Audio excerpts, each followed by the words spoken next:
بسم الله الرحمن الرحيم ولا تقتلوا النفس التي حرم الله إلا بالحق ذلكم وصاكم به لعلكم تعقلون۔ قرآنی پانچواں منشور نفس انسانی کا احترام۔ اس بارے میں اللہ کا ارشاد ہے، جس انسان کو اللہ نے محترم شمار کیا ہے اسے ناحق قتل نہ کرو۔ یہ وہ باتیں ہیں جن کی خدا تم کو وصیت کرتا ہے تاکہ تم ان میں غور و فکر کریں۔ سورہ انعام آیت نمبر 151۔ سورہ انعام کی ان دو آیتوں میں 151 اور 152ویں آیت میں تقریباً 10 منشورات قرآنی ذکر کیا ہے، جس کو سلسلہ وار آپ لوگوں کی خدمت میں بیان کرنے کی سعادت حاصل کر رہا ہوں۔ قرآن مجید میں انسان کے لیے بلند بالا مقام اور اس کے بارے میں وضاحت کے ساتھ بیان کیا گیا ہے کہ انسان کتنا محترم ہے اور خدا کی بارگاہ میں انسان کی کتنی قدر و منزلت ہے۔ جس طرح انسان کو اس روئے زمین پر اپنا خلیفہ اور جانشین بنا کر اس انسان کو یہاں پر بھیجا اور ایسے یگانہ فرد کی حیثیت سے متعارف کرایا، اس بارے میں انی جاعل فی الارض خلیفہ، انا عرضنا الامانة على السماوات والارض والجبال فابین ان تحملوها واشفقن منها وحملها الانسان۔ تیسری آیت قال یا آدم انبئهم باسمائهم، اور بھی بہت ساری آیتیں ہیں جن میں انسان کی شرافت اور انسان کی عظمت اور اس کے مقام کی طرف اشارہ کیا گیا ہے۔ قرآن کی نظر میں انسان خدا تبارک و تعالیٰ کا خلیفہ اور معلم بنا کر جو ہے اس روئے زمین پر، جو فرشتوں کے لیے بھی تعلیم کا باعث بنا، خشکی اور دریاؤں کا مسخر کرنے والا بنایا۔ خلقت الاشیاء لک و خلقتک لی، اے انسان تمام چیزیں جو ہے تمہارے لیے اور تمہیں اپنے لیے خلق کیا ہے۔ یہ انسان کی عظمت ہے۔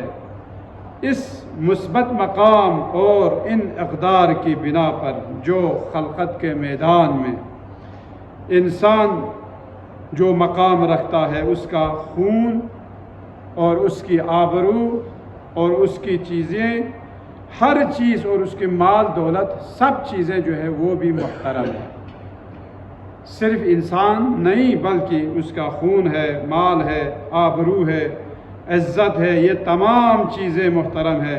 اس لیے روایتوں میں ہے کہ انسان کسی مومن کا آپ اور ہم احترام نہ کرے، یا خدا نخواستہ کسی مومن کا اگر ہم اس کی شان میں گستاخی کرے تو گویا اس کو قبلہ خانہ کعبہ سے زیادہ اس مومن کی جو ہے عظمت اور احترام کو جو ہے زیادہ قرار دیا ہے۔ لہٰذا ان آیات میں جہاں پر یہ جو موضوع سے مربوط ہے، فرمایا وَلَا تَقْتُلُوا النَّفْسَ الَّتِي حَرَّمَ اللَّهُ إِلَّا بِالْحَقِّ۔ خدا تبارک و تعالیٰ نے کسی بھی انسان کے خون ناحق کو بہانے سے منع کیا گیا ہے۔ وَلَا تَقْتُلُوا، قتل نہ کرو، نفس الَّتِی، اس نفس کو، الَّتِی حَرَّمَ اللہ، جس کو خدا تبارک و تعالیٰ نے حرام قرار دیا ہے اس کے قتل کرنے کو، الا بالحق۔ اب یہاں پر کچھ استثناءات ہیں۔ بعض دفعہ ممکن ہے کہ وہ قتل کا جو ہے وہ موجب بھی بنے، اور جب وہ قتل کا موجب بنتا ہے اس سے قصاص کا بھی موقع آ جاتا ہے۔ تو اسی لیے فرمایا جس نے بھی کسی شخص کو قتل کیا، کتنا مہم ہے، من قتل نفسا بغیر نفس او فساد فی الارض فکأنما قتل الناس جميعا۔ جس نے بھی کسی اور شخص کو، کسی انسان کو، کسی نفس کو بغیر کسی نفس کے، یعنی کسی کے قصاص میں نہیں، یا بغیر کسی فساد کے اس روئے زمین پر اگر کسی نے قتل کیا تو فکأنما قتل الناس جميعا، اس نے پوری انسانیت کو گویا اس نے قتل کیا۔ یہ بات کوئی مبالغہ نہیں، قرآن مجید مبالغہ گوئی سے کام نہیں لیتا، یہ حقائق کو بیان کر رہا ہے۔ کیسے ممکن ہے کہ اگر ایک شخص کو اگر آپ اور ہم اگر قتل کریں تو پوری انسانیت کو قتل کیا؟ اس لیے فرماتے ہیں کہ یہ پوری انسانیت، یہ پوری دنیا میں یہ پزل کی طرح ہے، جو اگر کوئی بورڈ ہے جس میں کوئی مختلف قسم کے رنگیں یا مختلف قسم کے اشکال ہیں، اگر ان میں سے کوئی ایک شکل آپ اس میں سے نکال لیا تو گویا وہ مکمل نہیں ہے۔ اسی طرح کوئی شخص اس معاشرے کو اگر بنانا چاہتا ہے یا اس معاشرے میں کوئی مفید شخص ہے، اگر اس شخص کو اگر کوئی قتل کرے تو اس کی جگہ دوسرا کوئی مکمل اور یعنی کامیاب نہیں بنا سکتا۔ تو یہ مثال دیتے ہیں کہ فکأنما قتل الناس جميعا، مراد یہی ہے ومن احیاھا، لیکن اس کے مقابلے میں اگر کسی نے کسی ایک شخص کو زندہ کیا، کسی کی تربیت کی، زندگی سے مراد یہاں پر ایک مادی زندگی ہے اور ایک معنوی زندگی ہے۔ کہ معنوی زندگی سے کیا مراد ہے؟ جو آپ کے اور ہماری ہدایت کے لیے جو اگر کوئی شخص کوشش کرتا ہے یا اگر کوئی کسی شخص کی جان بچا لیتا ہے تو فکأنما احیا الناس جميعا، گویا اس نے پوری انسانیت کو اس نے زندہ۔ سارے افراد ایک جسم کے مختلف اعضاء کی طرح ہیں۔ اگر آپ کے ہاتھ میں اگر کہیں کوئی چوٹ لگتا ہے تو پورا بدن جو ہے اس درد کو محسوس کر لیتا ہے، یا اگر پیروں میں اگر کوئی چوٹ لگتا ہے تو پورا بدن جو ہے انسان بے چین ہو جاتا ہے۔ اگر آپ کے ایک دانت میں اگر درد ہو جائے تو رات کی نیندیں جو ہے وہ حرام ہو جاتی ہے۔ یہ نہیں کہ بس اگر صرف دانت میں درد ہے تو باقی اعضاء آرام سے بیٹھے، نہیں، ایسا نہیں۔ اسی طرح یہ بنی نوع بشر بھی ہے کہ بنی نوع بشر یہ ان کی مثال کیا ہے؟ اعضاء بدن کی طرح ہے جو ایک دوسرے کو کامل کرتے ہیں۔ لیکن اس دنیا میں سب سے پہلا جرم جو قتل انسانیت تھی، قتل انسانیت یعنی حضرت حابیل کو اپنے بھائی قابیل نے قتل کیا۔ کس بنا پر؟ حسد کی بنا پر۔ یہاں پر کیا کیا؟ نفس سرکش نے آہستہ آہستہ اس کو بھائی کے قتل کرنے پر آمادہ کیا۔ یہ انسان کے نفس ہے، نفس ہمارا ہے۔ ہم شیطان پر لعن طعن تو کرتے ہیں لیکن اصل شیطان جو ہے ہمارے اندر موجود ہے۔ وہ تو ظاہری شیطان ہے، اس کے ساتھ مقابلہ کرنا آسان ہے۔ وَمَن يَقْتُلْ مُؤْمِنًا مُتَعَمِّدًا فَجَزَاؤُهُ جَهَنَّمُ خَالِدًا فِيهَا وَغَضِبَ اللَّهُ عَلَيْهِ وَلَعَنَهُ وَأَعَدَّ لَهُ عَذَابًا عَظِيمًا۔ اس آیے شریفہ میں بھی کسی مومن کو اگر اس نے قتل کیا تو 4 عذاب اس میں بیان کیا گیا ہے۔ کون کون سے؟ جان بوجھ کر اگر کوئی قتل کرے اس کی سزا جہنم ہے، جہاں وہ ہمیشہ ہمیشہ کے لیے رہے گا۔ خدا اس پر غضب نازل کرے گا، اسے اپنی رحمت سے دور کرے گا اور اس نے عظیم عذاب کے لیے اس کو تیار کیا ہوا ہے۔ یہ 4 عذاب جو ہے اس کے لیے ظاہراً تو ہمارے لیے تو ایک عذاب نظر آ رہا ہے، بس جب اس کو عذاب جہنم میں ڈال دیا تو تمام عذاب جو ہے اس کے لیے وہاں پر موجود ہے۔ لیکن نہیں، یہ عذاب جو ہے وہ مختلف عذاب ہے اور ہمیشہ ہمیشہ رہنا ہے۔ فَجَزَاؤُهُ جَهَنَّمُ خَالِدًا فِيهَا ایک، وَغَضِبَ اللَّهُ عَلَيْهِ، خدا تبارک و تعالیٰ کی رحمت سے دوری، وَلَعَنَهُ، اور خدا کا غضب اس کو گھیر لے گا، وَأَعَدَّ لَهُ عَذَابًا عَظِيمًا، اور اس کے لیے بہت بڑا عذاب جو ہے وہ اس میں وہ گرفتار ہوگا۔ یہ عذاب اب خیر مفسرین اس کے بارے میں بہت کچھ گفتگو کر چکے ہیں لیکن ان کی طرف میں نہیں جانا چاہتا۔ بس کیا مومن اگر کوئی شخص کسی مومن کو قتل کرے تو وہ ہمیشہ کے لیے جہنم میں رہے گا؟ اس میں بھی بحث ہے۔ کیوں؟ کیونکہ ان اللہ لا یغفر ان یشرک بہ ویغفر ما دون ذلک لمن یشاء۔ اس آیے شریفہ میں یہ بتانا چاہتے ہیں کہ شرک کے علاوہ باقی تمام گناہ جو ہے وہ عفو کیا جائے گا، معاف ہوگا۔ تو اس کا مطلب ہے اگر کسی مومن کو قتل بھی کیا ہے تو اسے بھی وہ معاف کر دے گا۔ دوسری آیت ان اللہ یغفر الذنوب جميعا ان اللہ هو الغفور الرحیم لا تقنطوا من رحمت اللہ۔ ہم جیسے گناہ گاروں کے لیے اس آیت شریفہ سے زیادہ امیدوار کوئی آیت نہیں۔ جس نے بھی اپنے نفس پر گناہ کے ذریعے ظلم کیا ہے، لا تقنطوا، خدا کی رحمت سے مایوس مت ہو۔ ان اللہ یغفر الذنوب جميعا، خدا تمام گناہوں کو جو ہے وہ بخشنے والا ہے۔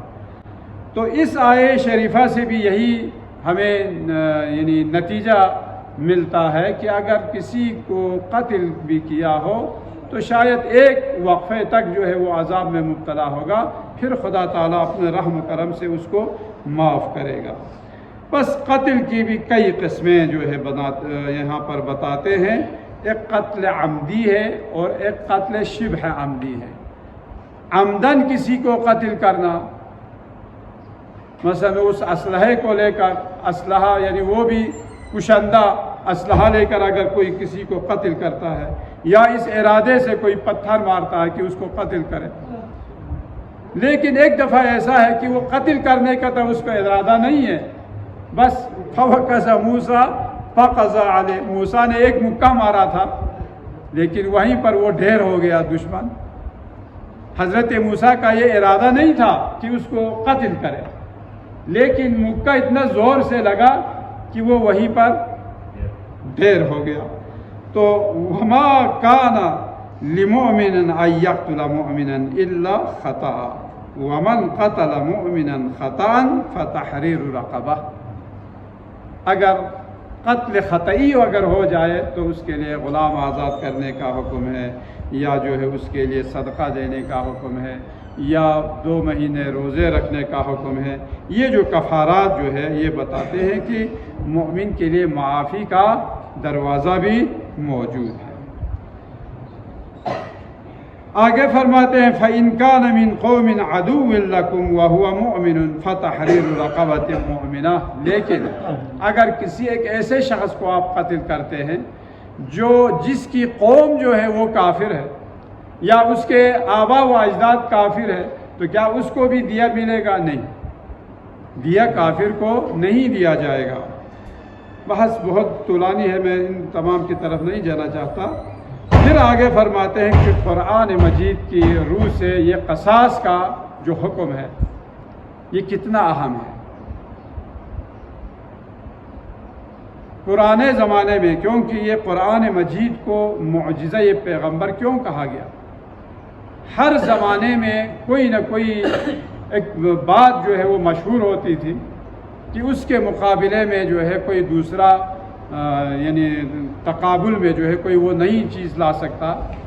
تو جس طرح حضرت موسیٰ علیہ نبینا علیہ السلام کے زمانے میں جادوگری جو ہے وہ عروج پر تھا، اس کے مقابلے میں خدا تعالیٰ نے عصائے موسیٰ میں وہ توڑ ڈالی، اور اسی طرح پیغمبر اکرم کے زمانے میں دور جاہلیت میں فصاحت و بلاغت کو جو ہے وہ لوگ اس پر فخر تھے، اس پر جو ہے اس کا زیادہ تر لوگوں کے درمیان فصاحت و بلاغت کا چرچا تھا۔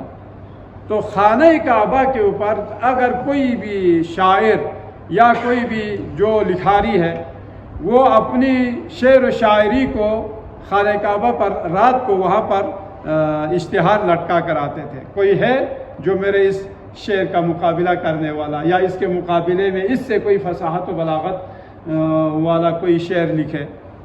تو پیغمبر اکرم نے یہی آیت جو ہے خانہ کعبہ پر لٹکا دی، وَلَكُمْ فِي الْقَصَاصِ حَيَاةٌ يَا أُولِي الْأَلْبَابِ۔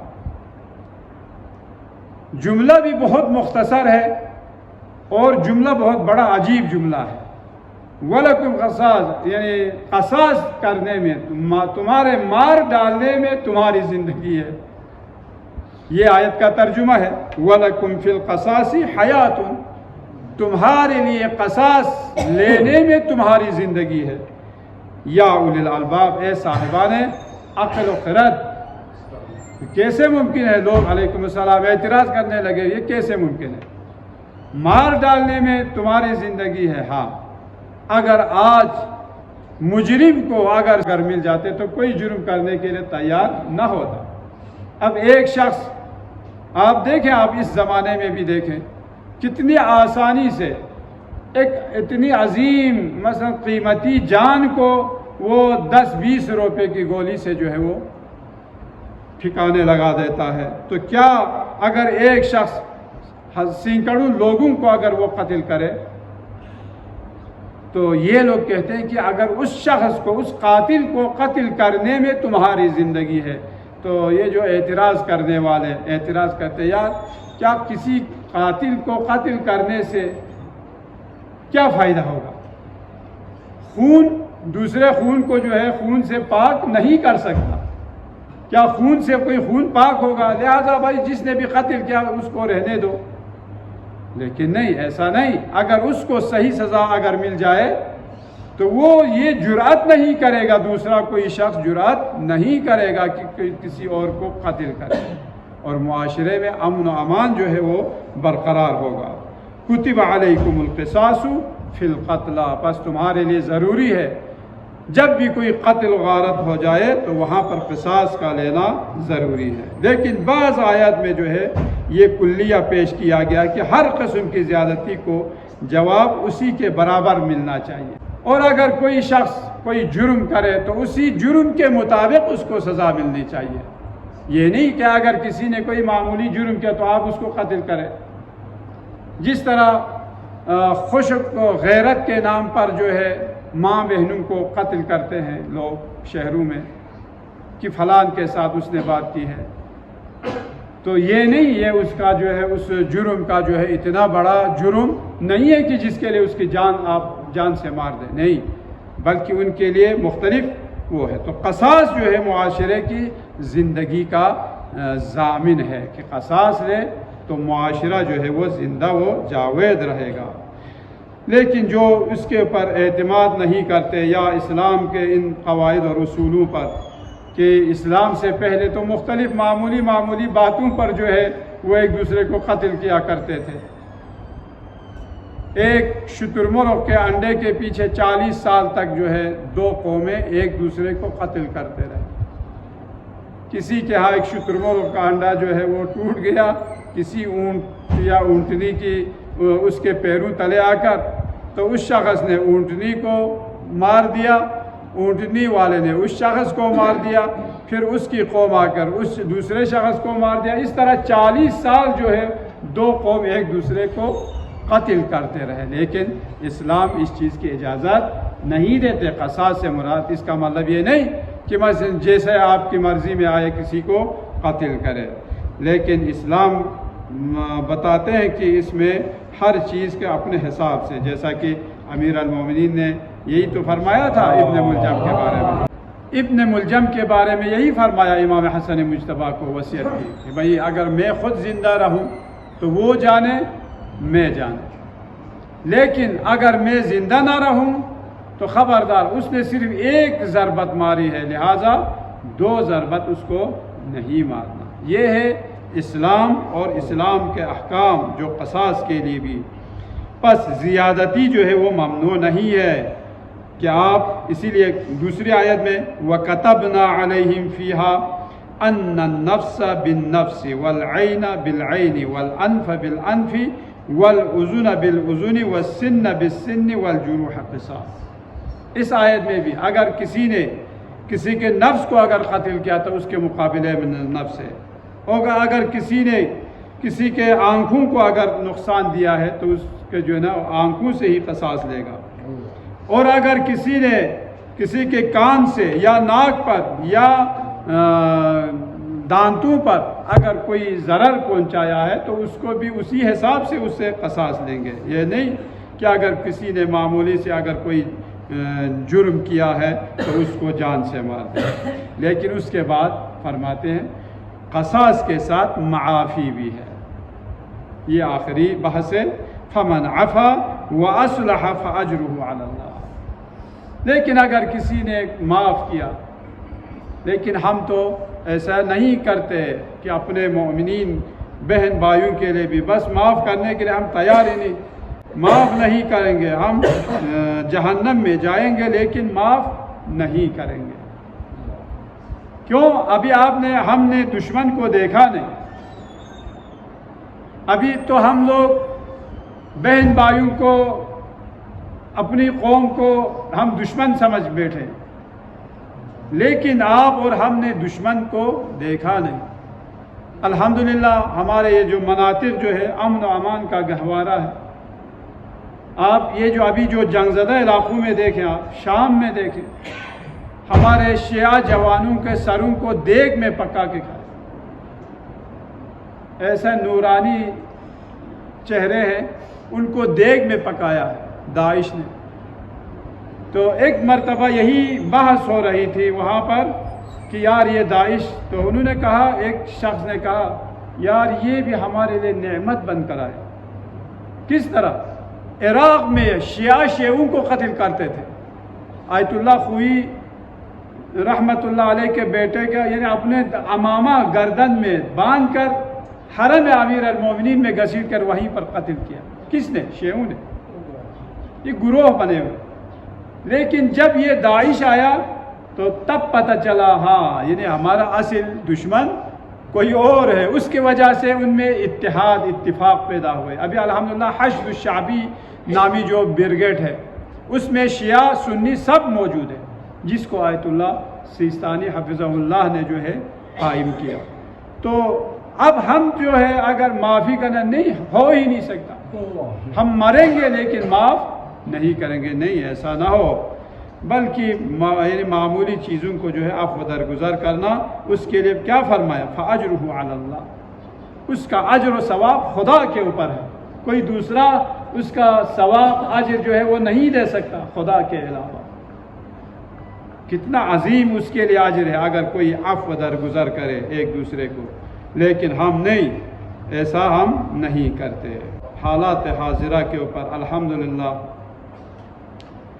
آپ سب باخبر ہیں، میڈیا آزاد ہے، اسلامی جمہوریہ ایران کی عظیم فتح اور کامیابی پر ہم تمام مسلمانان عالم کو اور خصوصاً شیعیان امیر المومنین کو اس نماز جمعہ کے پلیٹ فارم سے ہم مبارکباد پیش کرتے ہیں۔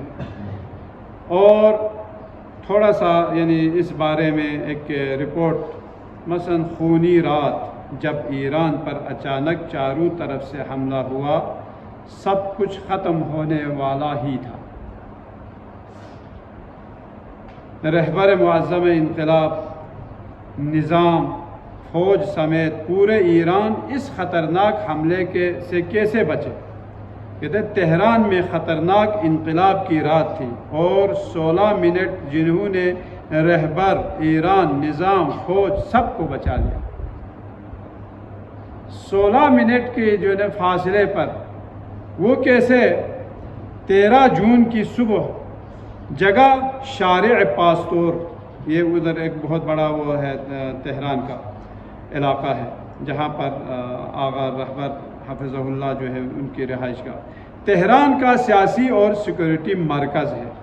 واقعہ کیا تھا؟ اسلامی جمہوریہ ایران کے قیام کے بعد سب سے خطرناک منصوبہ تھا یہ، جو 40 سالہ یا 45 سالہ انقلاب اسلامی، اس وقت سے اب تک کا جو ہے سب سے خطرناک جو ہے یہ حملہ تھا، اور سب سے خطرناک یہ ان کا منصوبہ تھا۔ کردستان کی فضاؤں میں درجنوں اسرائیلی ڈرون خاموشی سے گزر رہے تھے اور خلیج فارس سے میزائلوں کی بارش ہونے والی تھی۔ وہیں اسرائیلی جاسوس سیارے 16 عمارتوں کی حرارت کو ایسی ٹیکنالوجی سے دیکھ رہے تھے جو شیشے کے پیچھے ہاتھ کی حرکت بھی محسوس کر سکتی تھی۔ کتنا خطرناک وہ تھا۔ ہدف کیا تھا؟ ہدف نظام کا سر آیت اللہ سید علی خامنائی، مگر صرف 16 منٹ قبل اس وقت سے جب میزائل عمارت کو نشانہ بنانے والے تھے، ایک ایسا واقعہ پیش آیا جس سے سارا منظر جو ہے منظرنامہ بدل دیا۔ وہ کیا تھا وہ پیغام جس نے سب کچھ پلٹ دیا؟ بیروت سے پیغام آیا، ایک سایہ وجود سے ایک خفیہ پیغام آیا۔ یہ پیغام 90 کی دہائی کے ایک پرانے خفیہ نظام کے ذریعے پہنچا جو دوہری بیل ٹونرز پر مبنی تھا اور جدید نگرانی کے نظام اسے پکڑنے سے قاصر تھے۔ پیام ارسال کرنے والا کون تھا؟ ارسال کرنے والا جو مرسل تھا وہ حزب اللہ کا پیغام تھا۔ یعنی جس طرح اس طرف جاسوس تھے تو اسی طرح ادھر بھی الحمدللہ جو اپنے جان بکف لے کر جو ہے وہاں پر موجود تھے، انہوں نے پیغام دیا تھا 16 منٹ پہلے۔ فوراً انہوں نے حزب اللہ جو پیام دیا، کیا کہا؟ فوراً پناہ لو۔ انہوں نے یہ پیغام دیا، ہدف کی تصدیق ہو چکی ہے۔ ہدف کیا تھا؟ یہ ڈرم انہوں نے جو آغا رہبر کا انہوں نے یہ مکمل جو ہے باقاعدہ انہوں نے حملہ بھی کیا۔ کس طرح حملہ کیا؟ یعنی تصدیق ہو چکی۔ اسی لمحے ایران کے رہبر اعلیٰ کو ان کے مرکزی دفتر سے نکال کر ایک خفیہ مقام قاطع 13 نمبر یعنی منتقل کیا گیا اس نامی جگہ پر۔ یہ ایک ایسا مرکز ہے جسے 7 فولادی دروازے سویت طریقے سے ایئر فلٹر اور صرف ایٹمی خطرات یا وجودی حملے کی صورت میں کھولا جاتا ہے، وہاں پر آغا رہبر کو منتقل کیا ہے۔ وقت تھا رات کے یعنی 2:17۔ 2:17 پر جو ہے میزائل جو ہے داغے گئے۔ 15 منٹ بعد اس عمارت پر گرے جسے سید علی خامنائی چھوڑ چکے تھے۔ آغا رہبر کے وہاں سے نکلنے کے 15 منٹ بعد جو ہے وہاں پر میزائل گرے ہیں یعنی اسرائیلی۔ حملہ اتنا درست تھا کہ اسرائیلی سیٹلائٹ تصویروں میں عمارت مکمل طور پر جلی ہوئی نظر آئی، لیکن ہدف ان کا جو ہے وہ پورا نہیں ہوا، یعنی ہدف کے شہید ہونے کی تصدیق نہ ہو سکی۔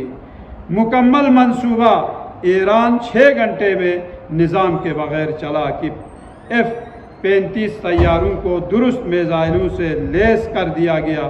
اسی وقت وہ تاریخی انتباہ تہران پہنچا۔ یہ خدائی تائید ہے، ورنہ عام حالت میں ممکن نہیں۔ جس طرح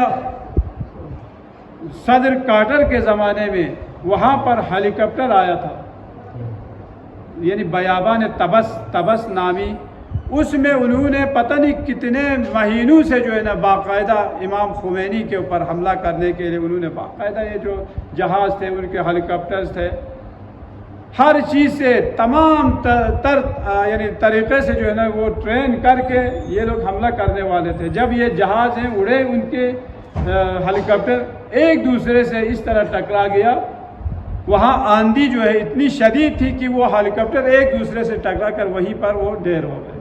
تو اس وقت اس نے کہا تھا، یہ صدر کارٹر نے، کہ ہمیں یقین ہے خدا ایران کے ساتھ ہے۔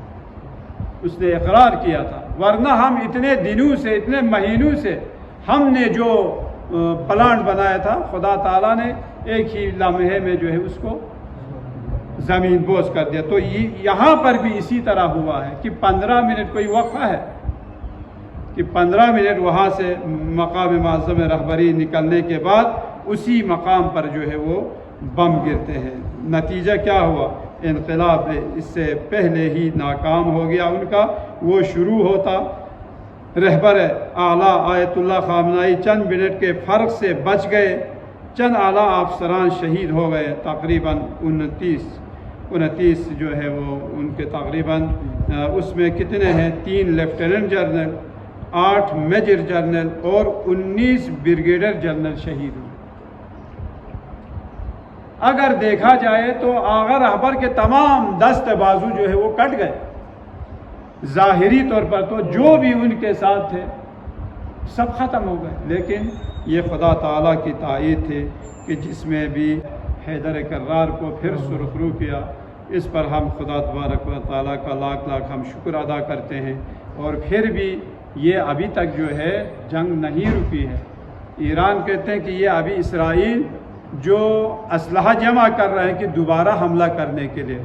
تو ایران کہتے ہیں کہ ایران بھی بالکل تیار ہے، بلکہ یہ جو کل ہمارے بیٹے سے بات ہوئی تھی وہ کہہ رہے تھے بابا ابھی تک تو جو ایران نے جو جتنے جدید اسلحے جو استعمال کیے یہ 15-20 سال پہلے کے ہیں. ابھی جو جدید ابھی اسلحے بنائے وہ ابھی استعمال نہیں ہوا، یعنی یہ جو 10-15 سال پہلے کے بنے ہوئے یہ اسلحے ہیں. الحمدللہ دیکھیں ان اسلحوں نے بھی یعنی دشمن کو جو ہے وہ کتنا جو ہے وہ پریشان کر دیا.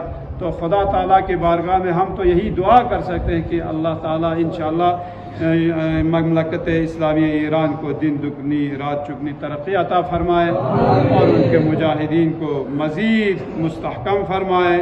اور جتنے بھی شہید ہوئے ہیں تقریباً 600 کے قریب کہتے ہیں کہ شہید ہو چکے ہیں عام حالتوں میں بھی، تو ان سب کو شہدائے کربلا کے ساتھ محشور فرمائے. السلام علیکم ورحمۃ اللہ وبرکاتہ. بسم اللہ الرحمن الرحیم. انا اعطیناک الکوثر فصل لربک وانحر ان شانئک هو الابتر. صدق اللہ العلی العظیم.